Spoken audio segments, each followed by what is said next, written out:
గట్టి కొట్టడానికి ఫుల్లా ఆఫా ఏంది గట్టి కొట్టడానికి ఏం కొడతాడు ఆయన కొడితే గిడితే ఓ ఫుల్ ఓ ఆఫ్ గట్టి కొట్టగలడు అంత మించి గట్టి కొట్టేది ఏందుంది 10 ఏళ్ళు నువ్వు గట్టి కొట్టేటోని ఆయన ఉంటే నిజంగానే నువ్వు గట్టి కొట్టాలంటే డ్రగ్స్ పార్టీలు ఫామ్ హౌస్లలో చేస్తున్న నీ కొడుకును వంగబెట్టి గట్టి కొట్టు వానికి బుద్ధి వస్తుంది ఢిల్లీలో లిక్కర్ దందాలు చేసి తెలంగాణ గౌరవాన్ని తీసిన నీ బిడ్డను దవడ మీద అంగబెట్టి గట్టి కొట్టు తెలంగాణ పరువు తీసినందుకు గట్టి కొడితే వస్తుంది కాళేశ్వరం పేరు మీద 1,00,000 కోట్లు మింగిన నీ అల్లుని దవడ మీద అంగబెట్టి కొట్టు గట్టిగా అప్పుడు వానికి బుద్ధి వస్తుంది సిగ్గు వస్తుంది తెలంగాణను ముంచినందుకు గట్టి కొట్టేది ఉంటే నీ ఇంట్లో కొట్టు వాళ్ళని దారిలో పెట్టు కాంగ్రెస్ను గట్టి కొడతా అంటే మా కాంగ్రెస్ పార్టీ కార్యకర్తలు ఊరుకుంటారా రా ఎంత గట్టి కొడతావో చూద్దాం పొంకణాల పోసిగానికంట మూడు ఎట్లంట 36 దొడ్లంట వెనకడికి పొంకణాలు చెప్పేటోడు 10 ఏళ్ళు నువ్వే ఉన్నావు కదనే 10 ఏళ్ళలో నిన్ను ఇవ్వడం చేయొద్దన్నాడా ఇవాళ మేము 12 నెలల ఏమి చేయలేదు అంటున్నాడు నేను అడుగుతున్న ఇక్కడికొచ్చిన మా ఆడబిడ్డల్ని అక్క 500 రూపాయలకు సిలిండర్ వస్తలేదా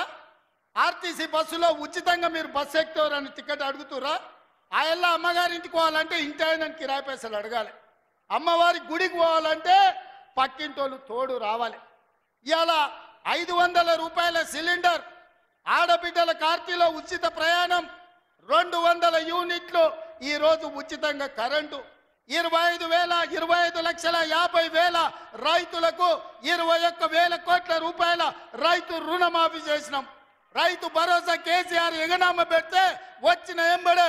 7,625 కోట్ల రూపాయలు ఇవాళ రైతు భరోసా మొదటి విడత ఇచ్చినాం రెండో విడత ఈరోజు రైతు భరోసాల 10,000 కోట్ల రూపాయలు ఎకరాకు 12,000 సంవత్సరానికి ఇవాళ మనం మొదలు పెట్టినాం మార్చి 31 లోపల ఈరోజు రైతు భరోసా నిధుల్ని రైతుల ఖాతాలో వేయదలుచుకున్నాం నిరుద్యోగ యువకులకు 55,000 ఉద్యోగాలు ఇచ్చినాం ఇవాళ ఆడబిడ్డలకు మహిళా సంఘాలకు పాఠశాలలు నిర్వహించుకోనికి అమ్మ ఆదర్శ పాఠశాల ఇచ్చినాం ఇవాళ పాఠశాల పిల్లలకు బట్టలు కుట్టే పని ఆడబిడ్డలకు ఇచ్చినాం ఇవాళ 1000 మెగావాట్లు సోలార్ విద్యుత్తు ఆడబిడ్డలకు ఇవాళ నిర్వహించుకోవడానికి ఇచ్చినాం ఇవాళ మహిళా సంఘాలకు 600 బస్సులు కొని ఆర్టీసీకి ఇవాళ కిరాయిలకు పెట్టే అవకాశం మా ఆడబిడ్డలకు ఇచ్చినాం ఈ రకంగా చెప్పుకుంటూ పోతే ఈరోజు కొడంగల్ నారాయణపేట లిఫ్ట్ ఇరిగేషన్ మహబూబ్ నగర్కు తీసుకొచ్చినాం 5,000 కోట్ల రూపాయలతో కొడంగల్ అభివృద్ధి పనులు 1,000 కోట్లు ఇవాళ నారాయణపేటలో అభివృద్ధి పనులు తీసుకున్నాం పాలమూరు ప్రాజెక్టు పూర్తి చేయాలని ఇవాళ ముందుకు పోతున్నాం ఈ రకంగా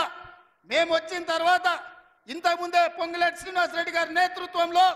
ఆనాడు ఆగిపోయిన ఇందిరమ్మ ఇల్లు మళ్ళీ ప్రారంభించి నియోజకవర్గానికి 3,500 కాదు అవసరమైతే 5,000 ఇల్లు ప్రతి నియోజకవర్గానికి